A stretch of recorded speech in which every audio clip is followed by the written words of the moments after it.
ఏరా మొన్న ఒక అమ్మాయి ప్రపోజ్ చేసావు, ఏమైంది మ్యాటర్? నీకు తెలుసు కదరా, మనకి ఏ అమ్మాయినా పడాల్సిందే. నీకేటే నువ్వు అందగాడివి, ఏ అమ్మాయి అన్నా పడిపోద్ది నీకు.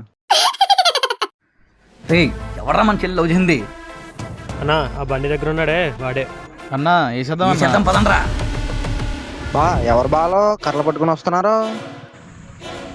మా లవరాలు అన్నీలరా బాబు. మా మ్యాటర్ ఇంట్లో తెలిసిపోయిందేమో, ఇప్పుడు ఏం చేద్దాం? ఆగండి, మా ఊర్లో కరెక్ట్గా తిరిగిందరేటి? ఆ నా కొడుకు మా చెల్లి లవ్ చేస్తున్నాను చెప్తున్నాడు. నైట్ అయితే వీడియో కాల్ చేస్తున్నాడు. అసలు ఆడంత స్థితి మా అంత స్థితి. ఆడు మా చెల్లి లవ్ చేయడం ఏంటి? ఏం చేస్తాను నా కొడుకు వదలొద్దన్నా. ఆగండి అయ్యా, వేసేద్దాం రా అన్న, ఇంకా పదండ్రా, ఊర్లో పెద్ద మనిషి నేను ఉన్నాను కదా, నేను మాట్లాడతాను. సరే మాట్లాడండి. తేడాలు వస్తా నా కొడుకు చేసి పారేస్తాం. అన్నా ఇంకా మాట్లాడటన్నా వాడితో. టే నీ బుర్ర బుద్ధి ఉందా? ఆల్చెల్లి వచ్చేస్తున్నావు ఏంటి? నీ ఎంత ఇస్తాడా అలా అంత ఇస్తాడా? ఆయన ఆల్చెల్లి వీడియో కాల్ చేస్తున్నావు ఏంటి? నేనా వీడియో కాలా? ఏంటంటే వీడితో మాట్లాడు. మా చెల్లి లవ్ చేసింది ఆడితేనే.